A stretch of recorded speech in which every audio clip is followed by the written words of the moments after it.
can't believe I've been such an idiot for all these years, right? I've been reading books, thousands of books, because I'm a book nerd, and that includes chess books and murder mystery books.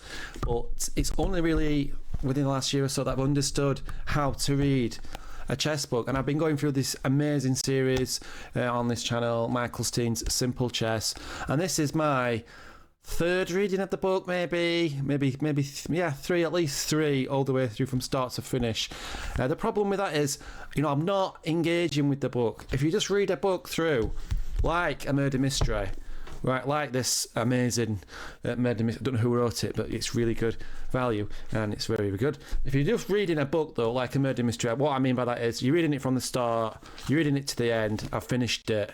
It's not the way to engage with material like chess material or like something more complicated. Like if you were studying for something, you can't just read it in a linear manner and not engage with the book. And what I'm doing with this book is I'm reading this book as someone who's studying chess again a little bit, because I'm stuck with this channel which is on the subject of chess. So I'm kind of like, even though I can't retire from chess, I seem to can't really retire from it.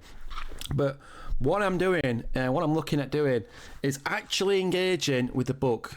What I mean by that is not just looking at it and reading it and going over the examples. Everybody does that, but trying to actually learn and really, really learn from the book by looking at my own games and my own examples. So what I'm going to do is pick out, and what I recommend other people do if they want to, is after you've read the book and you've read through a chapter, pick out one of your games, pick out a good quality game, not a blitz game or a bullet game, anything like that, like at least a long rapid game or an over-the-board game, and really look over your game with the chapters in mind. So if you've just read, I don't know, the Outpost chapter, or if you've watched the Outpost chapter video, or the Open File, or whatever it is, or if you're up to this point in the series that I'm doing, fine. Look to your own games. I'm going to look at my own game and try and pick out, like, awful moves and things that I could have done better with this book in mind. This way you're really sort of engaging with the material more. It's not just a case of going over the examples, it's a case of looking at your own material and thinking, well, in this position, did I utilise the open file correctly? Did I identify the outposts? And really engaging with the material. And I think a lot of people, I've never sort of done that before. So I'm going to find an example in a minute, and from an over-the-board game that I played years ago, and I'm going to apply the things that I've been looking at recently in Simple Chess to that position where I went wrong. It's no good looking at a game and saying, look at this amazing checkmate that happened in this particular game. It's all about finding weaknesses and improving. So let me see if I can find a game. I've not done that yet. I've just come up to here and do a big ramble. Yeah, so I'm going to dig out a loss now. I'm going to pick up the first loss that I find from an overboard game and see if I can actually apply stuff that I've been rambling on about on this channel in my Simple Chess series. And let's have a look, see if I can learn something. I've just spent 15-20 minutes looking over my last 4 overboard losses, and I found absolutely nothing that's applicable to what I've been looking at in Simple Chess. All of my 4 games that I have lost last season feature tactical oversights. It just goes to show the importance of tactics. Doesn't help what I'm trying to push in this video, which is that Simple Chess is an amazing book. It is an amazing book, so I'm going to have to dig a little further to try and find something that is more applicable to what I've been going about in this video. But it does show you that, you can't just pick up a chapter, read a chapter and think, oh, I'm going to apply that in my next game. I want to find something from that, from your last games or games that you've played, because chess is a complex thing and tactics are still king. Like, here's an example of one of my games, the last game that I lost, and in this position I played bishop e3 because I'm totally obsessed by getting a kingside attack in, and after this move takes, bishop takes, rook takes, I'm happy to get the rook lift in, and I'm playing for a kingside attack. Wrong in this position.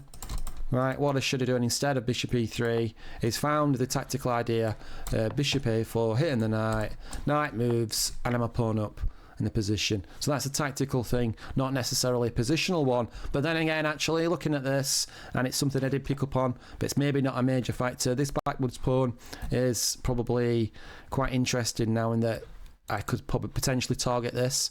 So maybe if the bishops are exchanged, for example, if black takes, then I play against this pawn. By looking at the position yeah.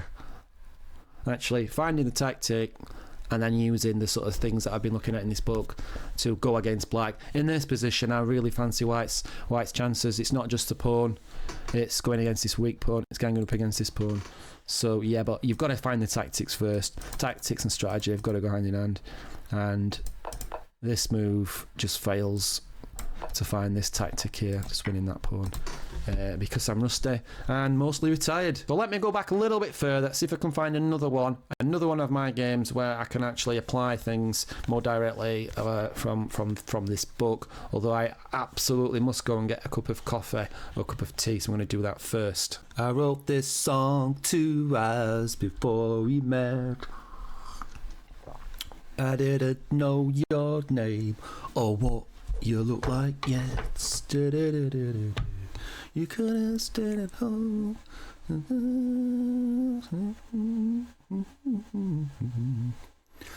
God, it is depressing looking over losses, but that's how we've got to learn. Right, let's find one. Let me go with this one. Skipped over a couple of wins that were really nice checkmates, right? But obviously I don't want to look at that. This position, I am black in this position, and I play an absolutely awful move in this position. I'll flick over this. It's like horrific on many different levels. So in this position, white has just offered to exchange bishops. Maybe I could do that. Who knows? Who cares? The move I played in this position is dreadful. Really, really dreadful. And it's like, I don't think I would have played this move that I'm going to show you in a minute. You know, after I've been spending a few weeks on this book, just as a refresher, I don't know what I was thinking playing this move that's coming up. And, you know, maybe that's the way really with a lot of moves. You always think, why the hell did I play that? But especially in view of this, what I've been going through, the next move here, what the hell was I doing? What was I thinking? Obviously, I have absolutely no idea.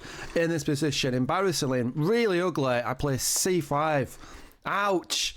Right, really, really awful. So c5. Obviously, I'm weakening this pawn, and I'm just creating a permanent weakness in this position. Not only that, but chapter 2, anybody? Right, outpost. What am I doing with this move? Right, just allowing this square. Now, I mean, maybe I was thinking, like, okay, maybe I'm giving this square away. I can try and get on d4. I can't remember what I was thinking. This is like about 10 months ago now, last April.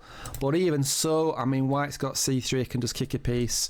And this just worked out to be awful. Already in this position, white's got a very simple plan, ganging up on this pawn. And I find myself having to mix it up and just throw everything at the white king because I've just made a stupid positional blunder, I suppose you could say, by playing this move c5. And I have to sort of, in the end, I sacrifice this pawn in this position because I think it's going to go anyway, because at some point, you know, c3 is coming. So I'll play like this and that goes, and it just ends up being a total disaster. Awful. Let's get rid of that, and let's bring the coffee back. So what I'm saying basically is, you know, try and engage really with the material, read the chapters. It's not enough just to go, oh yeah, you know, this is a nice chapter, that's a really good example. You've got to really apply it to your own games and find relevant positions. Don't try and horseshoe fit it in. Let's get rid of that horrible loss. There we go. It's not always about stuff that you're reading in strategy books, and whether it's this book or another one. You've always got to look at your games and apply and work out, you know, what's relevant and what's not. But definitely there are improvements to be made with a thorough study and actually engaging with the material by looking over your losses. Painful, like someone singing, maybe. Right, thanks for watching. Goodbye.